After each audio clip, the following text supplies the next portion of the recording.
Welcome to PC Error Detective.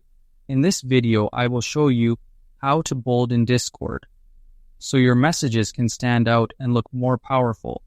Follow the steps carefully, and you will be able to format text like a pro. Step 1. Open Discord and go to any chat, server, or DM where you want to type your message. Make sure you are in the typing box. Step 2.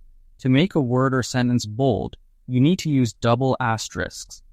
An asterisk is the star symbol on your keyboard. Step 3. Type 2 asterisks before your text and 2 asterisks after your text. For example, type like this, hello, but without spaces between the stars and the word. Step 4.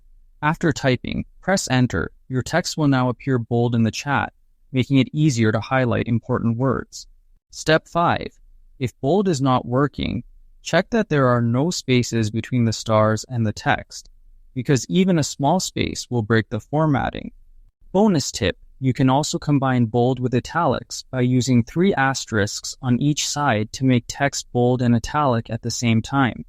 Thank you for watching, and don't forget to subscribe to PC Error Detective for more quick Discord tutorials.